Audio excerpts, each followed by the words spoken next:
Yo, this is Hakim Green, Channel Live and Direct. BDP all day, every day. All we do is spark madism, hanging out with my fine people over at AllHipHop.com. You know what it is? Hip hop, baby. All hip hop. Yeah. What's going on, world? It's your man Chuck Creekmur, aka Jigsaw, at One World Studios here in Midtown Manhattan.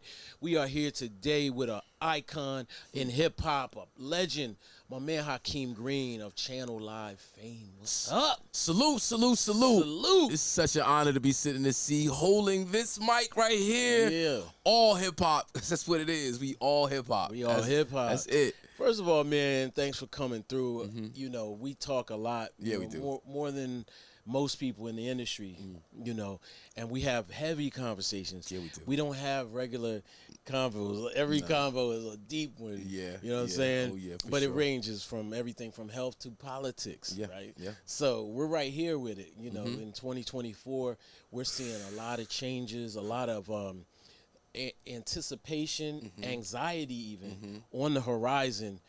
You recently wrote a piece that quickly expired on AllHipHop. Yeah, it did. It was an endorsement though of Joe Biden. Yes. Why you are voting for him or were at that time, and also why others should too. Yeah. First things first, before we get into the changes, what made you do that? What made me vote for?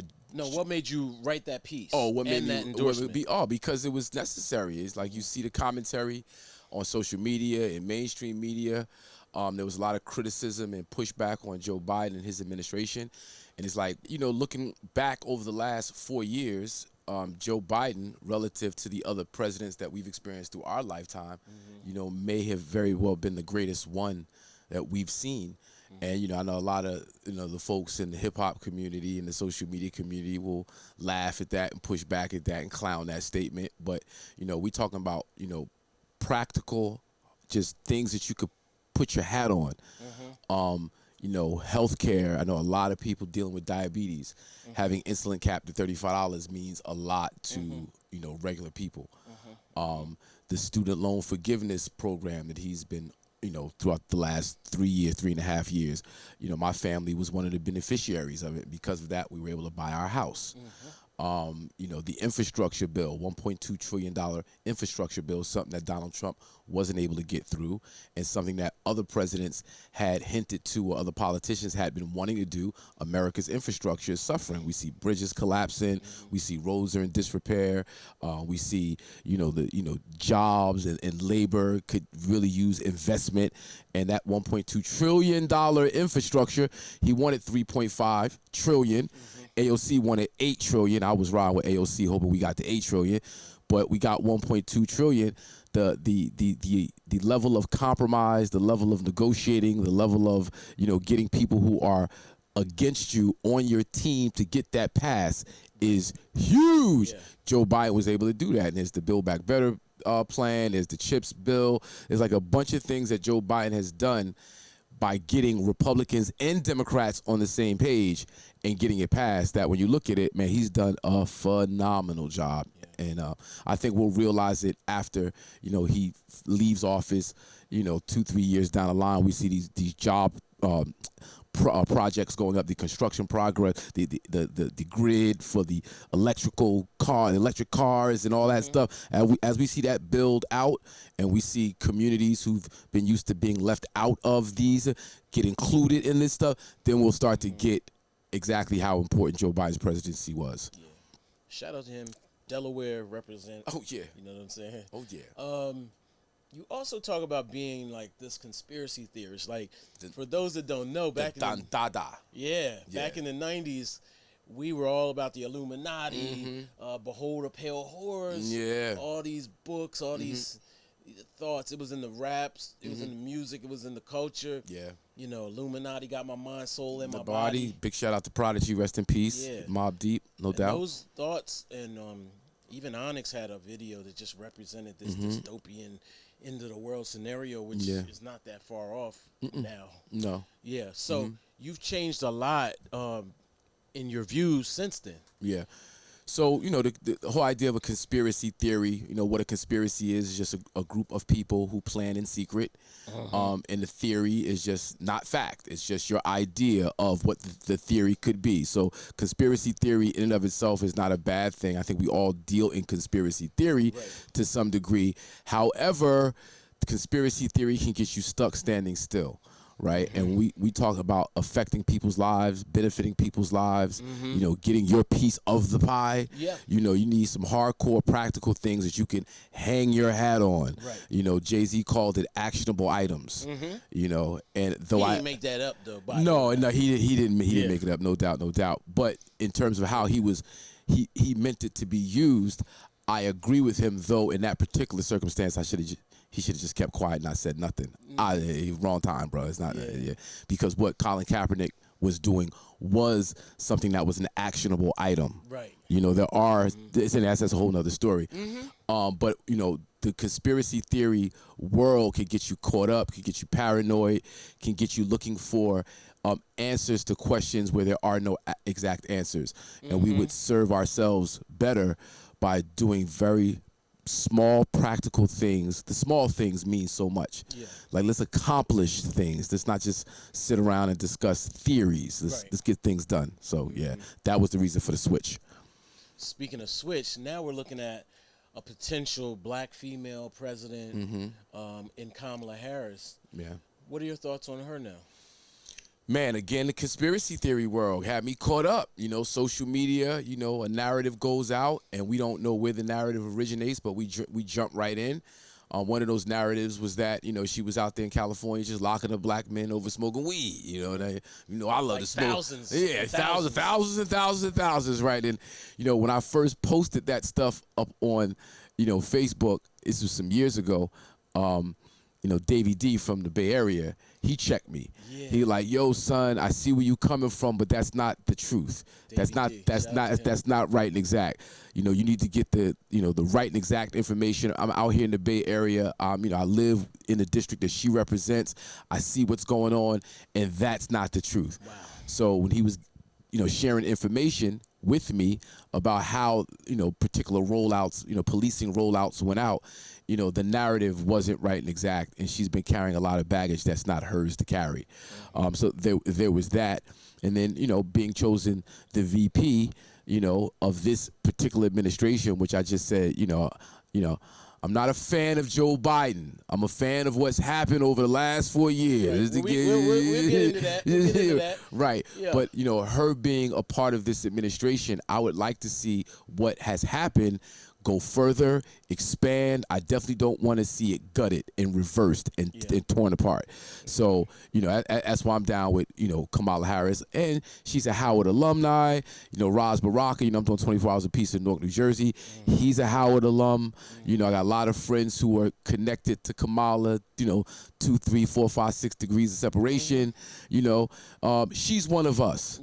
And politics is about leverage, relationships and leverage. And, if you know how to leverage a politician, you'd be surprised of how much you can actually get from them. Yeah.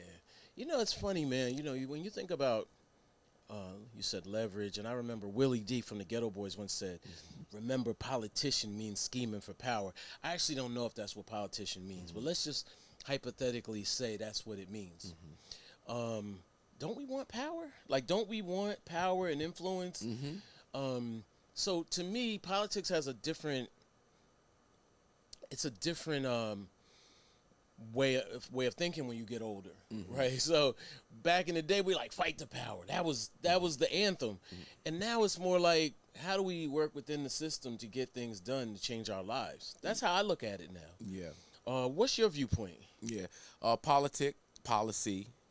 It comes from policy, but I've always had this try to push a discourse differentiating between politics and government. So politics is essentially relationships and leveraging your relationships. We do that very well in the music industry. You try to find out who's at the head of the label, who's next to, who's next to, who's next to. And you try to work your way to get to close to the source of the power. Right. In government, it's the same thing. It's finding out who's pulling the levers, who's pulling the strings, right? And let's get close to that person so we can leverage them, for our own good, for our own benefit, And okay. And then there's good government, morals, ethics, values, certain stances that we're going to take that we're not going to compromise on. The people coming first. The greatest resource is human resource. Good government is about investing in the citizenry, investing in people. And then when you have folks like us who are coming from a certain place, proper politics is necessary. So, for instance, my relationship with Mayor Ras Baraka, coming up, from high school, college, activists, organizing, legacy. I know him, he knows me because we've worked together, right? And I know where he stands on certain things. That's just a political connection that I have that, I'm able to exercise. And we need to do more of that as a community, either creating these governmental leaders so we can control the politic, or we need to organize ourselves and go see them. Yeah. Go check them. And donate money to them. And don't, because money talks, bullshit walks. Yeah.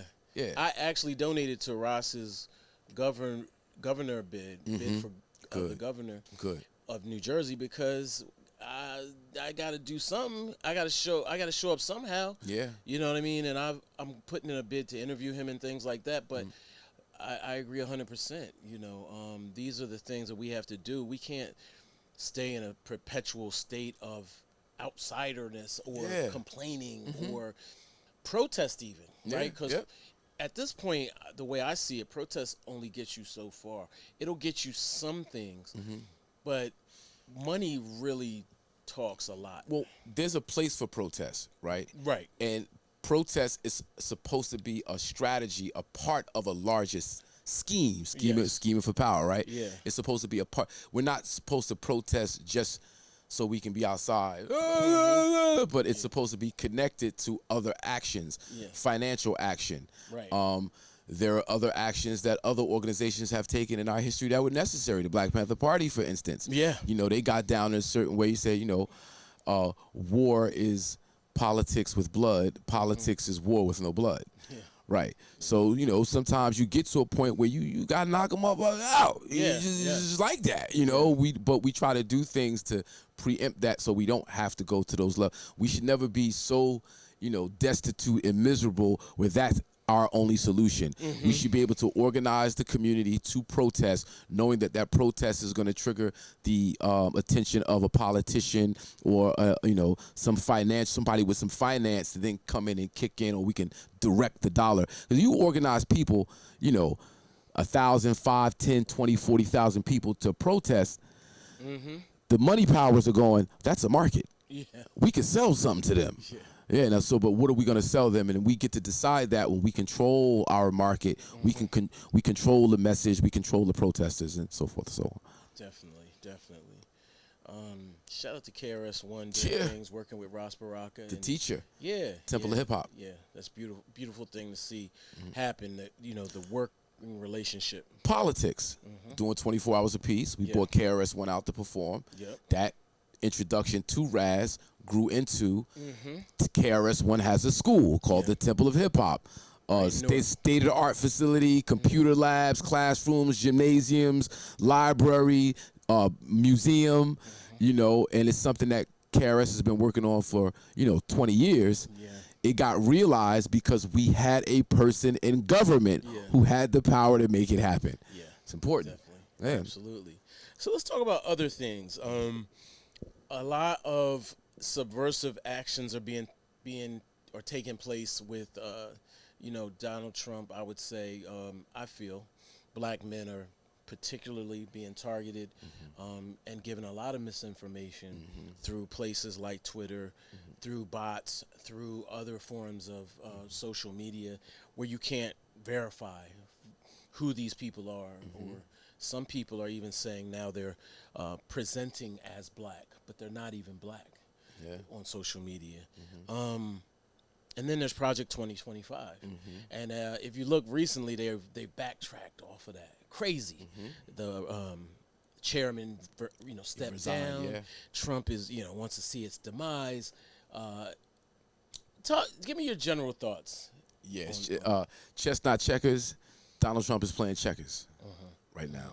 But because he got the complexion for the protection of the collection, right? And he's been compromised probably decades ago. And I do think there's an international play. I think this Russia thing has more to do with the state of American politics than people like to talk about. I think that he's playing a position. He's going to play it all the way to the end. But in that, they've exposed a lot of their intention through Project 2025 and that becoming public. A lot of the folks that he had on his last in his last administration, that he's recruited for this administration. We know their history. About 80%. Those people are from his administration. They've shown their hand, and a lot of that is black and brown people are outnumbering, if we don't already outnumber, white people. The centers of power have been in the hands of white folks for the last 400 years in terms of the state of this particular land we call the United States of America or America. And they know that it's the inevitable fact is we are going to take that power back. That is going to happen. Right. They don't want to see that happen. They're doing everything in their power to maintain power. And when you're not really that smart, you're not that bright, you're used to ruling by force, and that doesn't really work in the same fashion. Your level of intelligence gets exposed, and I think that's what we're seeing right now. I think Kamala Harris's campaign, in the way the Democrats finessed it, because prior to Joe backing out, the pressure was on Joe to step down, and I'm like, if he steps down, it can only be Kamala, and that's not a good look, because I can't see white men voting for Kamala en masse, and white women, basically, in my opinion, they're the ones responsible for Trump. Yes, absolutely. Right. So how do you make that switch? And then Joe makes the announcement. I'm like, oh man, it's all bad. It's over. But within 24 to 48 hours, I'm like, yo. Yeah, me too. Yo, this is they doing their numbers, and black women pulled up. What? And set a precedent. They set the tone. They set the tone, the precedent. They set the bar. Yeah. Then black men came in behind it, and then white women came through, and then white dudes for Kamala. So even Elon Musk had to pull the plug on Twitter. Elon Musk showed Freedom his hand. of speech ass nigga. What's really good? I know. He took the whole Twitter down. And really showed where he stood. Even in the midst of withdrawing that $45 million pledge to Trump. He withdrew that, but then showed his hand in another way. Damn. Yeah. So it's crazy right now, man, and I feel invigorated as well. And also going back to politics, the thought is that Joe Biden, Delaware, I went to the University of Delaware like him, and thinking there's a proximity there, but there's even more proximity with Kamala. Madam VP. Madam VP. Absolutely. Yeah. The calls I got after that, it was overwhelming. I couldn't even process it.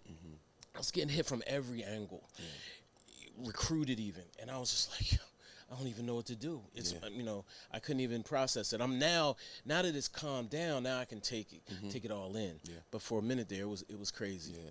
Now, I didn't vote for Obama. I was caught up in the conspiracy. Shame on you. Shame. Boy. I know, right? I know. First time. She was no, first and second time. Bro. Because they was going to use the black man to usher in the Illuminati. They was going to use Barack to marry the Affordable Care Act. That's how they going to do it. They're going to get everybody chipped, because in order to get access to insurance, you're going to have to get chipped and da-da-da-da-da. So let me just unpack that for a second. So in 2015, I broke my left wrist, right? I had to have reconstructive surgery of the hand and wrist, right? I had to get a plate put in here. Okay, I see, yeah. Pins, needles, the whole 9 yards, right? Yeah. If it wasn't for the Affordable Care Act, I would not have use of my left hand right now. Right. Now, this is somebody... 2 times down, twice? This is somebody that didn't vote for Obama twice. Right. Right? And this is like, when you see what's going on with Kamala, it's the same spirit. See all these black people just proud and the optimism, the hope, we finally got our guy, and I'm like, nah, he's bootlegging, about to get the fake, he ain't even from here. I bought the whole thing, hook, line, and sinker, right? They had videotapes how, he's somehow from the bloodline of Malcolm X, and they were using the bloodline of Malcolm X to lead it. The conspiracy was deep. Yeah, the conspiracy was real deep. She was crazy. Okay. But when they rolled out the Affordable Care Act, and my wife, my fiance at the time, and my mom, was like, boy, you ain't walking around here 40-something years old, you ain't got no insurance, you better get some help, you better go there and sign up for some health insurance. So after about 3 months, I go sign up for health insurance, get it approved, and 3 months later, I break my wrist, and I needed it, right? And that gave me proof positive, right there, example, how government can serve the needs of the people, how the government should serve the needs of the people. When you think about how many poor and middle-class people are walking around and can't afford insurance, something happened and you can't get treatment, you can't get operations, you can't get surgery, you can't get, because you can't afford it. Meanwhile, they just gave these billionaires tax breaks after crashing the economy. So after they saved the economy, gave these billionaires who crashed the economy $1 million parachute, whatever. Obama and Biden worked hard to give something to the people, and it could have been better if the Republicans didn't stand against it. Right. So this time around, I'm trying to, participate in the good feeling of Kamala Harris. I'm just trying to be a part of the get down. And by the way, they took medical off the table as far as credit is concerned. So now, even if you get those medical bills and you can't afford to pay them, they don't mess your credit up. Don't mess your credit up. Isn't that crazy? Like that's great. That's amazing. People don't understand how massively big that is. I personally, when I was starting my career, I had to go to the emergency room. I didn't know any. I had no insurance, and I had no idea what I was doing. I had actually never been to the not since I was a little kid, and ended up getting a bill. They gave me some Benadryl. I couldn't afford the bill. Yeah, it's like $1,200 for Benadryl. Ruined my credit. My credit was already shaky because I was unemployed and stuff. And then I end up with this bill I can't afford. Completely unknown. Like didn't know. No, they didn't even say. That's why people now, they're educated. They won't even get in the ambulance. Don't even call it. Right. You know what I mean? Right. So to have leadership in position that can say that's unfair to poor working class people, and we need to do something to correct that. It goes a long way. And they also, by the way, and the same thing is they put your rent, some other type bills of that nature can now impact your credit positively if you pay them on time. Right. Yeah. So sorry. So no, it's all good. It's the pushback that we get on social media and from the average voter, non-voter, right? And there's so many things that have an effect on our lives that we're removed from, unless you're impacted by it immediately, like a broken wrist, having to go through, or your credit's screwed up, or you're sitting on all this, student loan debt because of a predatory loan system that's seeking out people who they know they could just keep enslaved, right? If you're not immediately impacted, you don't really understand how powerful it is to have those things alleviated from you, because you're not thinking about it. Some people only think about that check that Trump reportedly gave them, allegedly and not true. Which he didn't even do. He didn't do. He actually didn't want to do it. Congress passed it and gave us the money. Then he held it up so he could put his nasty ass signature on there so he could claim. Claim. So it's like all these little games that him and that other side plays with our people. Not to say that the other, Democrats don't have games. They got the games. They got the games. They do. They got the games. But absolutely, when you have points of leverage, you could put people in check more readily when you can leverage them. With them, you have no points of leverage on them. Yeah, so that's a fact. If Obama walked in here right now, in One World Studio, what would you say? What would you do? Man, thank you for the Affordable Care Act, brother. Because of you, I can use my left wrist. I'm very proud that you are president, even though I didn't vote for you twice. In hindsight, you did an amazing job. There was so much more you could have done. But for what you did. We hadn't seen anything like it up until you. Yeah. So thank you. And I have this program called 24 Hours Apiece. Deals with gun violence using hip hop culture. You know, we teach critical thinking skills, conflict resolution skills, and we identify transferable skills in young people using hip hop. Right. I love to put this on your radar, and hopefully we can expand what we've been doing in Newark, New Jersey. Definitely. Yo, shout out to 24 Hours Apiece. Now, real quick, I was going through a lot of things personally when Obama was coming in office. AllHipHop was going through a lot. I looked at Obama like Black Jesus. I was like, please, Black Jesus, help my company, help me. I had my daughter shaking his hand, all the things, bro. I got an actual picture of me holding my daughter up and him reaching over about 8 rows of people to shake my daughter's hand and my niece's hand, who are around the same age as his daughters, which is crazy. And you know what, man? Obama was like, to me, decent, good man. You know, like, obviously, man, this is America. You ain't gonna be able to do but so much. They're not gonna let it happen. So I think he more or less came from the soil, right? And his community work and some of his affiliations show who he really is. But when you want to be president and you don't want to get the bullet, some things you gotta finesse and get what you can do done. Yeah. So anyway, I'll leave that alone. Jalen Rose, big shout out to him. Former Michigan star, NBA player. Yeah. He says something that was so. He's from Detroit, right? Detroit, yeah, he's from Detroit. He said something so profound in that politics, government, you know, our position in America is much like a football game, where even though you know you're not gonna win the game, you're still fighting for field position, right? Sometimes you got to punt. Sometimes you got to do things that's not going to lead to a touchdown, but it's going to put you in a better position to score a touchdown later. And so when I look at Barack Obama and I look at Kamala Harris, and, you know, reparations is something that is important that I think that our people deserve. We are owed something. Absolutely. How that's paid out, how that looks, I haven't the slightest idea. Is Kamala going to do it? Barack didn't do it. I don't know, but I feel that we've put ourselves in a better field position to eventually take reparations. They're never going to give us reparations. We have to take reparations, and you do that by putting the right people in place who are all on the same accord.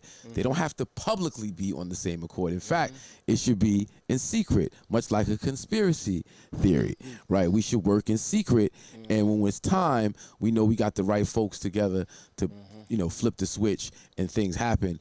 I just think field position is important, and Kamala gives us better field position, as did Barack. Yeah, absolutely. Well, shout out to them. So let's real quick talk about 24 Hours Apiece. Yeah.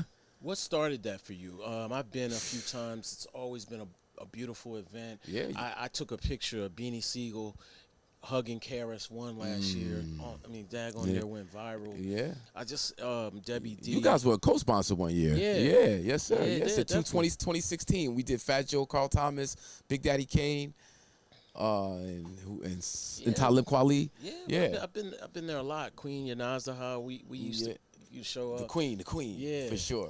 And it's always a beautiful event. Tell us about it this year and generally how the event has been received. Yeah, well, you know, I come from the school of KRS-One, knowledge reigns supreme, stop the violence, self-destruction, just using hip-hop culture to kind of fight back against the violence and crime in our community has been a tradition of sorts, unfortunately, unfortunate, depending on how you look at it. So when I went back to Newark in 2010, reconnected with Raz when he was South Ward councilman and Central High School principal. I had a body of work that I kind of created with KRS-One, his second rendition of Stop the Violence, that needed a home. He pointed me over to IYO. I started working at IYO, and in doing that, I was following the Newark Anti-Violence Coalition, which was created by Raz, Keisha Yuri, Bashir Akinyele, and a few other organizers. And for 5.5 years straight, every Wednesday, they would protest black on black crime. Now, we know we don't like that term, black on black crime, because it's really a it doesn't mean what it means. But we get to murder happened, a shooting happened, gang violence happened, something go down. We go to the block that it happened on, we shut it down for 4 hours, 5 hours. We out there protesting the gangbangers, protesting the killers, protesting the crime, right? But, you know, September, October, November roll around, it gets dark early.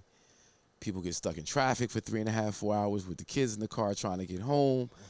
It gets a little testy. People get out the car. They want to engage the protesters. And it's like, okay, how do we take this thing and shape it in a way where the community wants to get involved? Gotcha. Hip-hop. Right. Let's put hip-hop on the block. Build the stage, get a speaker system, some turntables, some rappers, spoken word artists, some singers, dancers. And so I'll go to Mitty, Chief of Staff for the Honorable Mayor Roz Baraka. I go, Mitty, got this idea. You see the thing that happened the other day at the protest? I got a way we could solve all that. Just get the stage going. Let's get hip-hop on the bike. He's looking at me, yo, that's a dope idea. That's exactly what we need to do. But we got to do it for 24 hours. Hey, you wildin'. What do you mean 24 hours? I'm thinking, you know, in and out, 4 or 5 hour operation. No, we got to capture the imagination of the people. We have to capture their attention. We have to let the community know that at any time of the day, they can come out and feel safe. Old people, young people, all members of our community need to be a part of this. 24 hours.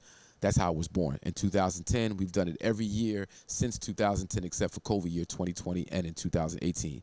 But every year for 24 hours, one day during the year, summer, for 24 hours, it's about peace, love, unity, safely having fun. We build a stage, we get the artists, local artists, we get major acts to come touch the stage. But the real work is the Office of Violence Prevention and Trauma Recovery, which is a year-round operation, and the Brick City Peace Collective, which is a year-round operation. They do activations on the ground at 24 hours apiece, engagement, bringing people into their system, providing everything from, you know, educational services, job services, housing services, straight up stipends, giving people money cards.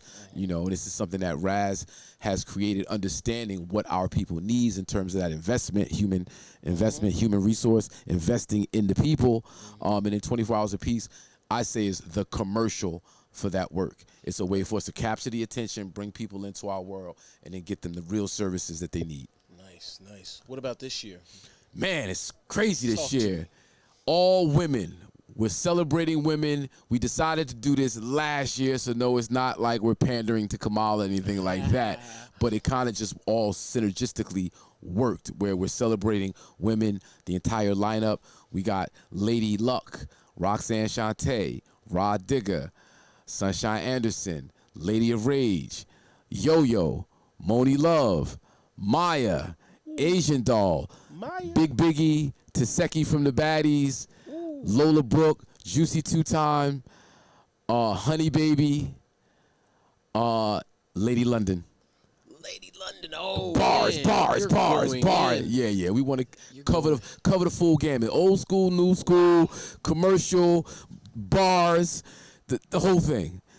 Ooh, that's a heck of a lineup. Women for Peace. Almost, you know, you cover the spread. I said Lady of Rage, right? Yes. I just said Lady of Lady. Rage. Rocks rough and stuff with Afro puffs. Yeah, that's what's up. Yeah. Okay. Yeah. Dope. All right. We got to make an appearance. You got to. Matter of fact, definitely. everybody come out there. Newark, New Jersey, we on Central Avenue between West Market and South 10th. Yeah. 24 hours, August 23rd, August 24th. Yeah. Okay. 6 to 6. We out there. All right. Do house music from 12 to 4 in the morning. We got health and wellness with Nikki D. Every year, Nikki D, the first woman signed to Def Jam, Daddy's little girl. She leads up our health and wellness activation. She does that every single year, and she's rocking on the stage as well this year. Good. So yeah. So I'd be remiss if I didn't ask you your thoughts on hip hop right now. We talked about this before. How do you feel about the culture in general? The culture's fine. The culture's doing tremendous. I love the culture. The culture is out of sight. The culture is not rap music. So when people say, you know, how do you feel? What do you feel about the state of hip hop? They're usually talking about rap music. I know you're coming from all hip hop, so that's not what you're talking about. But when I think of hip hop culture, it's doing tremendous, man. Breakdancing is in the Olympics this year. Yeah. Come on, what beats that? When you look at, you know, in terms of the graph and just the hip hop inspired graphic art that's in movies, animation, commercials, Spider-Man, multiverse, right, Spider-Verse. right. When we look at the the games, the computer, what do you call it? The video games, the gamers. Hip hop has got its imprint all on that. When you think of dance culture is doing things. The Olympics we talked about. Hip hop is more than just rap music. Yeah. Now the state of rap music or American pop music, it's trash. It's always been trash.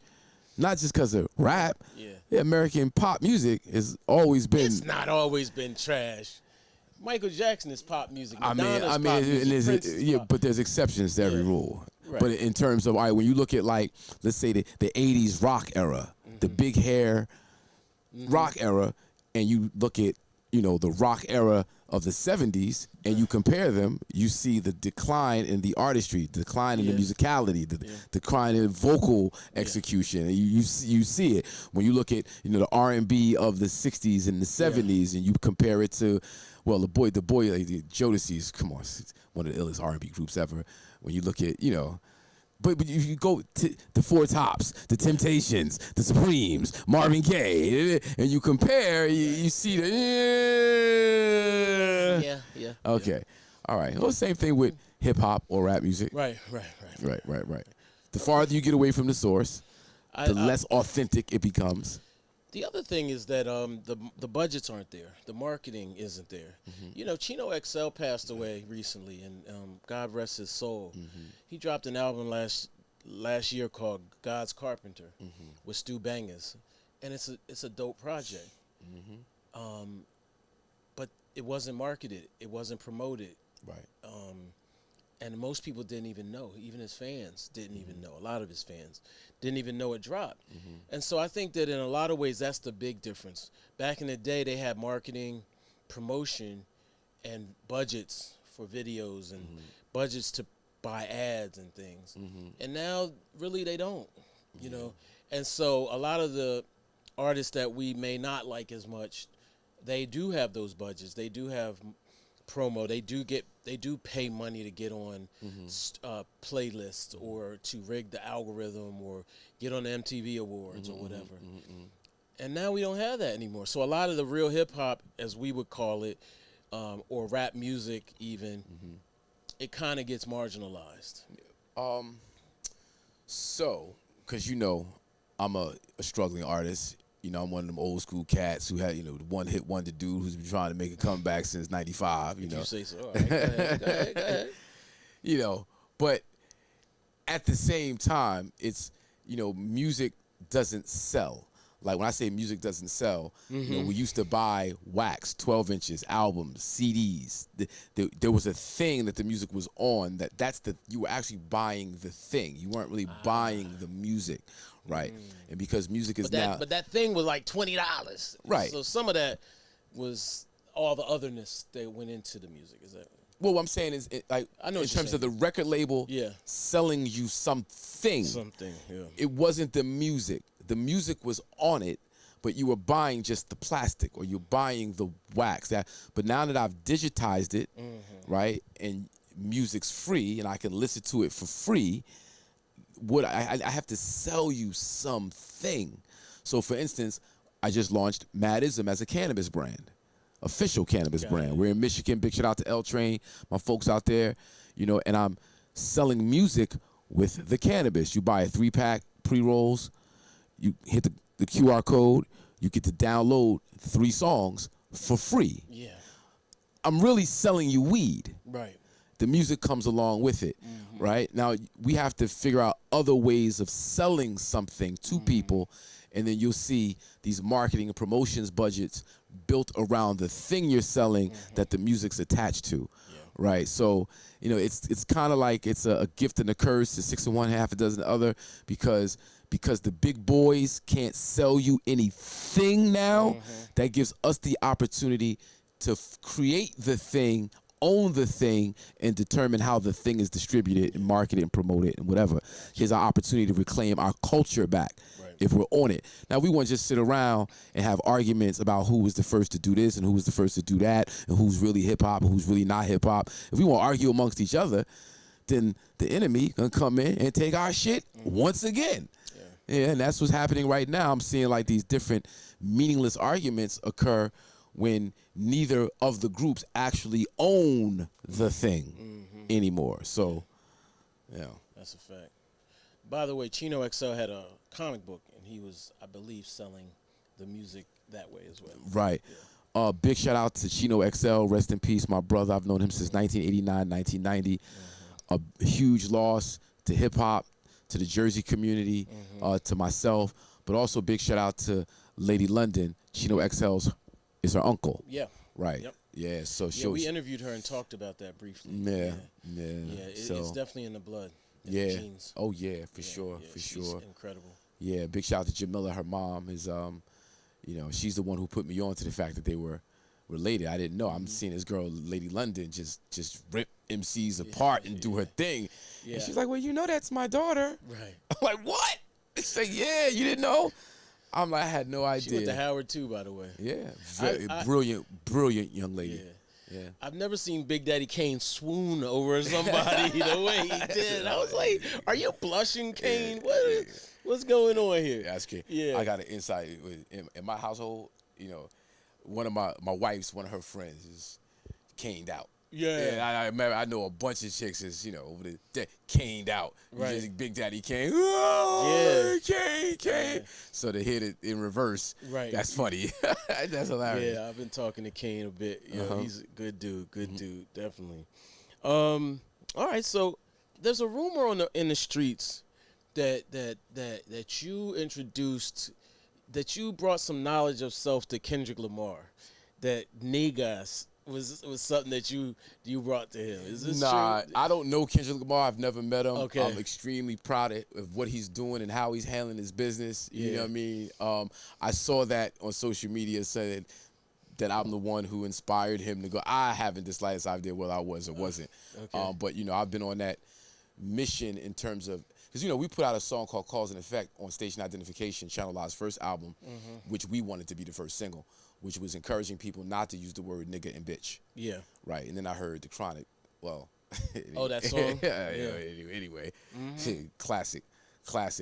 But around 2000, 2001, somebody introduced me to this concept of, etymology, applying etymology to the word nigga. And then when you apply an etymology, the historical references to NGS, NGR is ancient, and it was always held in high esteem, positive. And the Japanese, I think their word for light is na, NGA. You got negus, which is an Ethiopian word, means king. You got the Naga, which is the Serpent Kings. It deals with the Kundalini and the raising of the Kundalini energy to the highest level. So it's a whole, but when something of value gets in the hands of your enemy, they devalue it, right? We see that going on with DEI, diversity, equity, inclusion. We see it happen with Black Lives Matter. Anything that we hold on to dearly, the enemy takes it, perverts it, degrades it, and then gives it back to us. Like woke. Like Like woke. the word woke. Like the word woke, right. So negas, naga, ingu, inga, one of those words where the enemy got a hold of it, degraded it, devalued it, gave it back to us in its bastardized form, and that's how we look at it. We should be protecting that word, not using it out of place, elevating that word to its proper respect. Yeah. And then acting accordingly. Yeah. Not acting like niggers. Yeah. Do you think it's possible to reverse what's happened through the years to get back? I hate the word getting back or the term getting back, because I do believe it's imperative that we move forward. But Sankofa. restoring. You know what Sankofa is? Yeah. Yeah, Sankofa is a Western African idea. It's looking back to go forward. Yeah. Right. I forget what the bird is, Sankofa bird I call it, but it's a particular bird that flies in a way where it kind of it looks back. So it's that idea of moving forward. Yeah. So in that, I think that yes, we can. It's not that we're gonna reverse things. We're gonna move forward with the knowledge that we've gained through our experiences, and then act accordingly. Yeah. Right. Yeah. Did you catch Megan Thee Stallion on stage? Nah. Kamala. I mean, you know, it's a place. You say a place and for everything. Yeah. It's time and place for everything. Yeah. You know, and I did like the outfit she had on. That was fly. You know, when they got to the twerking, you know, I get it. I understand. Kamala has to reach people where they are to bring them to where they need to go. Yeah. And I think Meg, you know, as a star, as a, you know, one of the most popular entertainers out there, she does the job well. You know, beautiful woman too, by the way. Yeah. Beautiful woman. So what do you got going on now? What's up next? We got 24 Hours of Peace, of course, coming up August 23rd and 24th. We just launched the Madism Cannabis brand in Detroit, Michigan. Go to your favorite dispensary in Michigan and request Madism, because that's all we do. I recently put out a... Is that really all you do, though, Mr. Hakim Green? Well, all we do is spark mad wisdom. Ah. That's all we do, spark mad wisdom. I'm kidding. But I put out a project recently called Aubrey with Ron Lawrence. And he and I are working on an upcoming podcast series. Legendary producer. He and I are working on a podcast called Old School, New School Rules, OSNSR, where we have conversations ranging from politics to entertainment, framing it the old school way of doing things versus the new school way of doing things. But it's more about bridge building than about competition and versus. We're not pitting generations against each other. We want to learn from each other and then create new formulas that's going to help us get into the future. Awesome. Yo, man, I just want to say thank you for... Well, first of all, I want to say thank you for the work you do. Thank you. Because a lot of your work goes unrecognized, and I would imagine unappreciated. But you're definitely a bridge, and you're definitely someone who does incredible things, and the things that you do are ripple. They cause a ripple effect. They may be a seed planted that blooms later, and you may not even get the credit for it. So I just want to give you a big salute for that. Oh, thank you. But I got bars. You got bars? And this is allhiphop.com. Right I got bars. You got bars right now? Yeah. Let's go. Well, since we talked about the N-word, let's get straight to the fact. Egypt is really Cam, and Cam means black. But what's right and exact is what most niggas lack. The ancestors called us king. Ngu was the word for that. Nga is my queen. If you don't know what I mean, check the Kebra Nagas, which is the book of kings. But niggas don't study. They get caught up in the drama like snakes in the grass, my nigga. I don't mean naga. Check the saga. I bring you holy mana. The sun rises in the east, which wakes the holy prana. So let me pause like the comma. Check that nigga's dharma. What goes around comes around. Check that nigga's karma. Now, if you don't get the point, here's some more, my nigga. He's from the gods and earths, and he's a more, my nigga. My nigga Nigel comes from Nigeria. I call Nigel my nigga. People get hyper. I'm like the last poets because I love my niggas. Who would ever thought the president would be my nigga? What goes around comes around. Time always tells. Words cast spells to dispel mental hell. Looking through the vision of another man's sight. See God in yourself, my nigga. It's all right. Just rise from the lower, plant seeds for the sower. If Jigga is my nigga, how could he be Jehovah?